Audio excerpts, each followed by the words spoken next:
On हो गया। सब बच्चों को नमस्ते, प्रणाम। आदरणीय गुरु जी हेडमास्टर साहब को मेरा सादर प्रणाम।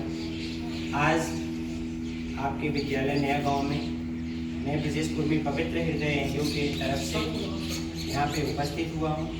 मुझे बहुत ही खुशी का पल ये महसूस हो रहा है, क्योंकि आज हमारे परम पिता परमेश्वर की कृपा से हमारे देश को आज़ाद कराने वाले और पूरी दुनिया में नाम रोशन करने वाले भारत देश का ऐसे महान पुरुष का आज जन्मदिन है। किसका जन्मदिन है? ऐसे महान पुरुष जिसने हमारे भारत देश को अंग्रेजों से आज़ाद करवाया। किससे आज़ाद करवाया? अंग्रेजों से आज़ाद करवाया। उस महापुरुष का नाम है मोहनदास करमचंद गांधी। क्या नाम है? मोहनदास करमचंद गांधी। मोहनदास करमचंद गांधी। मोहनदास करमचंद गांधी जी का जन्म गुजरात में हुआ था। कहाँ हुआ था? गुजरात में हुआ था। जगह का नाम है पोरबंदर। उस गांव में हुआ था। उस गांव का नाम है पोरबंदर। ये गुजरात प्रदेश में पड़ता है, भारत देश के गुजरात प्रदेश में पड़ता है, जिस गांव का नाम है पोरबंदर। ठीक है, वहाँ पे मोहनदास जी का जन्म हुआ था। इनके पिताजी का नाम है करमचंद। ठीक है, इनका पूरा नाम है मोहनदास करमचंद गांधी। मोहनदास करमचंद गांधी। इनका जन्म हुआ था गुजरात में। ठीक है, 1869 में। ठीक है, आज ही के दिन 2 अक्टूबर 1869 में गुजरात में जन्म हुआ था और डेथ इनकी हो गई थी 1948 में। कुछ कारणवश कुछ ऐसी घटनाएं हुई जिस घटना की वजह से इनकी डेथ हुई। लेकिन इनकी बचपन की मैं कुछ आप लोग के बीच में कहानी एक शेयर करना चाहूँगा। ये महापुरुष कैसे बने, इसके पीछे भी कुछ बहुत संघर्ष की कहानी है इनके जीवन में।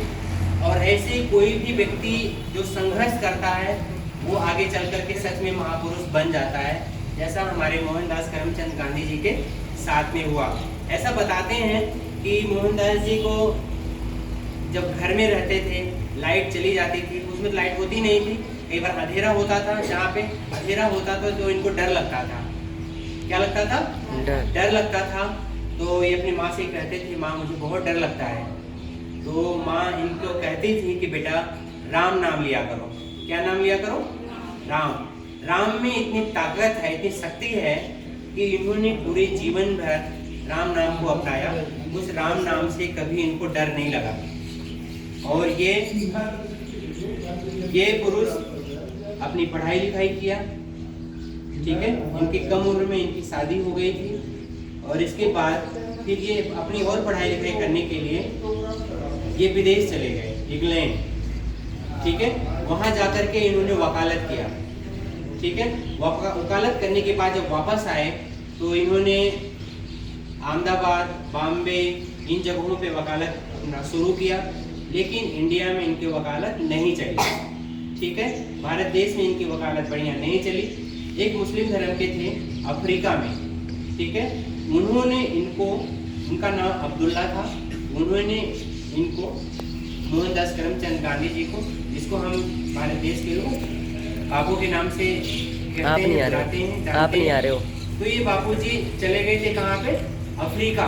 कहाँ गए? अफ्रीका में जाकर के इन्होंने 21 साल बिताया। कितने साल बिताया? 21 साल बिताया। जैसे ही भारत देश अंग्रेजों का गुलाम था, ऐसे ही अफ्रीका भी अंग्रेजों का गुलाम था। वहाँ पर इनके साथ भी भेदभाव होता था, वहाँ के लोगों के साथ भेदभाव होता था। यहाँ तक कि ये बापू जी एक बार ट्रेन में जा रहे थे। इन्होंने जो फर्स्ट क्लास का ट्रेन होता है, कुछ लोगों का तो ऐसा वाला होता है कि भाई उसमें जो है 3rd ग्रेड के लोग बैठेंगे, है ना, और एक ऐसा होता है जिसमें एक स्टैंडर्ड टाइप के लोग होते हैं जो वो बैठेंगे। उसमें बापूजी चढ़ गए थे। ठीक है, लेकिन बापूजी को भेदभाव किया गया, उसमें से धक्के मार के निकाल दिया गया बाहर। बापूजी उतर गए, लेकिन इन्होंने कुछ भी नहीं बोला। ठीक है, बापूजी ने कुछ भी नहीं बोला, क्योंकि बापूजी से हम लोग एक चीज सीखते हैं, सत्य अहिंसा। सत्य अहिंसा, प्रेम, बंधुत्व, तो ये जो चीजें हैं बापूजी से हम सीखते हैं कि हमेशा सच बोलना है। हमेशा क्या बोलना है? सच बोलना है, प्रेम करना है और अहिंसा का पालन करना। अहिंसा से मतलब है हमें किसी से लड़ाई झगड़ा नहीं करना है। तो ये शिक्षाएं हमें किससे मिलती है? बापू से। तो बापू जी ने वहाँ अफ्रीका में किसी अंग्रेज से लड़े नहीं, लेकिन कानून की पढ़ाई किया था, उसका नियमों का पालन किया, कानून से अपना लड़ते रहे और वहाँ पे अफ्रीका को भी इन्होंने आज़ाद करवाया। क्या करवाया? आज़ाद। उसी समय पे हमारे भारत देश में भी अंग्रेजों से हमारे देश के लोग बहुत ज़्यादा त्रस्त थे, बहुत ज़्यादा परेशान थे लोग, यहाँ के लोग। तो यहाँ के लोगों ने ऐसा पता चला लोगों को कि यहाँ का एक युवा लड़का, एक महापुरुष अफ्रीका में है जो अफ्रीका को आज़ाद करवा दिया। ऐसे महापुरुष की तो हमारे देश में ज़रूरत है।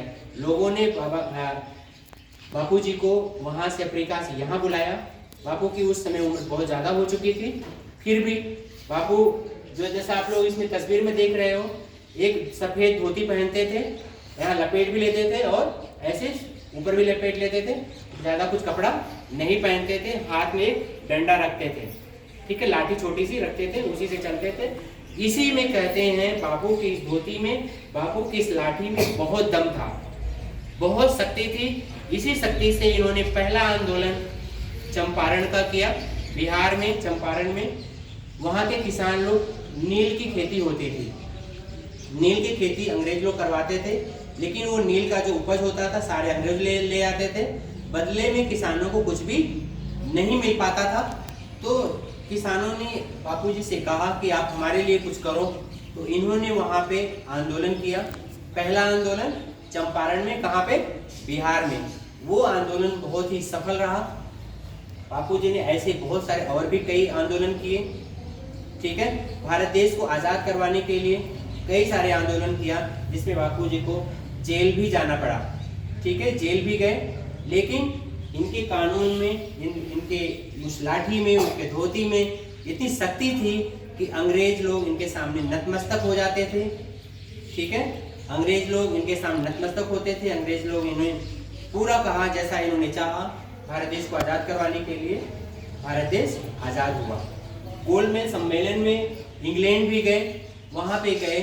वहाँ पे पत्रकारों ने इनसे पूछा कि बापूजी आप तो कपड़े कुछ भी नहीं पहने हो, यहाँ के जो राजकुमार हैं, प्रिंस हैं, वो तो बहुत सारे कपड़े पहने हैं।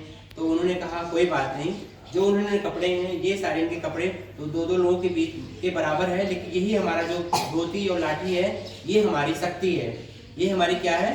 शक्ति है। उसी शक्ति के बल पे, सत्य, अहिंसा, प्रेम, बंधुत्व के बल पे भारत देश को इन्होंने आज़ाद करवाया। आज हम सब लोग भारत देश में रहते हैं।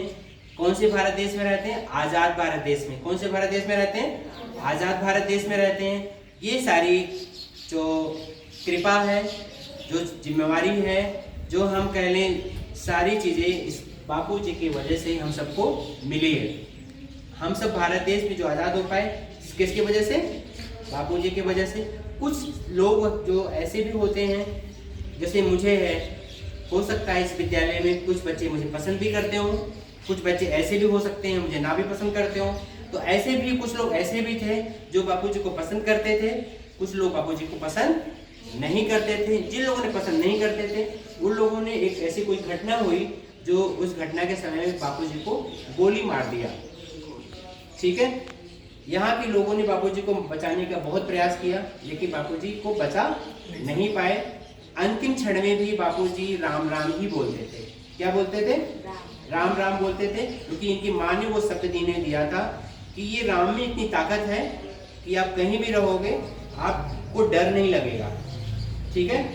जैसे हमारे कुछ बच्चे मुस्लिम धर्म से भी हैं इसमें, जैसे मोहम्मद साहब का नाम हम जब लेते हैं सल्लल्लाहु अलैहि वसल्लम, है ना, तुम लोगों ने पढ़ा होगा सल्लल्लाहु अलैहि वसल्लम, अल्लाह के रसूल हैं। मोहम्मद साहब के लिए ऐसा कहा गया है कि वो जो एक ताकत होती है, अल्लाह के जो रसूल हैं उसमें बहुत ताकत होती है, वो अल्लाह की प्रचार करने के लिए आए थे। ऐसे ही हमारे बापूजी यहाँ पे राम का प्रचार किया, राम के लिए काम किया हमेशा। अल्लाह, यह एक कविता सुनाते थे, अल्लाह ईश्वर अल्लाह तेरो नाम, सबको सम्मति दे भगवान। ऐसा बापूजी कहते थे, तो मतलब हिंदू धर्म को भी या मुस्लिम धर्म को भी या बौद्ध धर्म को भी, सभी धर्मों को ये एक नज़र से देखते थे, एक सबको एक बराबर देखते थे। तो हमारा यही कहना है कि अगर हम अपने घर में रहें, अपने रास्ते पे चलते हैं या अपनी ड्यूटी करते हैं, जहाँ भी कहीं रहें, हमें गांधीगिरी को अपनाना होगा। किसको अपनाना होगा? गांधीगिरी को अपनाना होगा। मतलब कि गांधी जी के शिक्षाओं को अपने को अपनाना होगा। जब हम गांधी जी के शिक्षाओं को अपनाएंगे तो हम जीवन में सफल हो पाएंगे, हमें शांति मिलेगी, हमें सुख मिलेगा, हर जगह हमें प्यार मिलेगा। ठीक है, तो इन्होंने यही कहा है 3 चीज, प्रेम, अहिंसा और बंधुत्व। अगर हम इसका पालन करेंगे तो हमें हर जगह सुख शांति और प्यार मिलेगा। समझ गए? अगर हम बापूजी की बातों को अपनाएंगे, ठीक है, यहाँ पे आप लोगों को बताया होगा कि बापूजी के 3 बंदर है ना, बताया गया ना कि आंखों से ऐसे, एक बंदर देखो तस्वीर में, बंदर ऐसे ढक लेते हैं आंखों को, ठीक है, कान को ऐसे ढक लेते हैं, बंद कर लेते हैं, मुंह को भी ऐसे बंद कर लेते हैं। तो इनका कहना यह है कि आंखों को कि बुरा मत देखो, बुरा मत देखो और बुरा मत सुनो, ठीक है, और बुरा मत बोलो। अगर आप ये 3 चीज़ को अपनाते हो तो आपके साथ कुछ गलत होगा ही नहीं। जहाँ बुरा कहीं हो रहा है वहाँ से हट जाओ, ठीक है, या आप देख रहे हो तो हट जाओ, या कोई आपके विषय में या किसी विषय में गलत बोल रहा है तो भी समझ लो कि अपना कान बंद करो, मत सुनो और मुंह से भी गलत मत बोलो। ठीक है, अगर इस चीज़ को हम अपनाएंगे तो आपके साथ कभी भी गलत नहीं होगा। क्यों? क्योंकि भारत देश में तो हम लोग अपनाते ही हैं। संयुक्त राष्ट्र अमेरिका में, यूएसए में 2007 में आज ही के दिन को, बापूजी के जन्मदिन के दिन को ही अहिंसा दिवस के रूप में मनाया जाता है। कौन से दिवस के रूप में मनाते हैं? अहिंसा दिवस। कौन सा दिवस? अहिंसा। अहिंसा दिवस। अहिंसा का मतलब होता है कि हम किसी को गाली नहीं देंगे, हम किसी को मारेंगे पीटेंगे नहीं, हम सभी से प्यार करेंगे। क्या करेंगे? प्यार करेंगे। क्योंकि हम जब मुंह से बोलते हैं ना, हम किसी को गालियां दे रहे हैं, किसी को अपशब्द बोल रहे हैं, वो भी हिंसा है। वो भी क्या है? हिंसा है। हम किसी भैंस को, गाय को, किसी जानवर को भी मारते हैं ना लाठी डंडे से, वो भी हिंसा है। हम किसी बच्चों को भी मारते हैं तो वो भी हिंसा है। हम किसी का जान ले लेते हैं वो भी हिंसा है। हम किसी के साथ कोई भी गलत काम नहीं करें, क्योंकि बापूजी कहते हैं हम सभी के साथ अहिंसा का पालन करें। किसका पालन करें? अहिंसा का पालन करें। अहिंसा का मतलब ही होता है कि हम सबसे प्यार करें, किसी के साथ कोई गलत काम नहीं करें, ठीक है, और सभी से प्रेम करें। सत्य, अहिंसा और प्रेम। क्या क्या चीज? सत्य, हमेशा सच बोलना है, हमेशा सच बोलना है। जब आप सच बोलोगे तो आप कुछ गलत कर ही नहीं सकते हो, या आपके साथ कोई गलत नहीं होगा। और सभी से प्रेम करें, सभी से प्रेम करें। जब आप दूसरों से प्रेम करोगे तो वो भी आपसे प्रेम करेगा। जब दूसरों से आप प्रेम करोगे तो वो भी आपसे प्रेम करेगा, तो भी आपके साथ गलत नहीं होगा। जब आप किसी को गालियां नहीं दोगे, आप किसी को मारोगे पीटोगे नहीं, तो वो भी आपको गाली नहीं देगा, वो भी आपको मार पिटाई नहीं करेगा। इसका मतलब यही हुआ कि आपके साथ भी गलत नहीं होगा। तो बापूजी का कहना यही है कि सत्य, अहिंसा, प्रेम, बंधुत्व को अगर अपनाते हो तो आपको सुख, चैन, अमन, ये सब कुछ मिलेगा, जैसा अंग्रेजों ने स्वीकार किया और आपको भारत देश को आजाद करके वो वापस चले गए। ठीक है, ऐसे महान शक्ति को हम लोग बापूजी कहते हैं। हमारे भारत देश में महात्मा, राष्ट्रपिता कहते हैं। ठीक है, तो हम सब लोग इन्हें बार बार नमन करें, प्रणाम करें। बस इतने कहना था। गुरु जी कुछ बताएंगे आप लोग आशीर्वाद के रूप में, ठीक है। आप लोग के लिए आज बापूजी का जन्मदिन है, तो मैं आप लोगों के लिए कुछ मिठाइयाँ भी लाया हूँ, ये भी आप लोग को मिलेगा, ठीक है जी।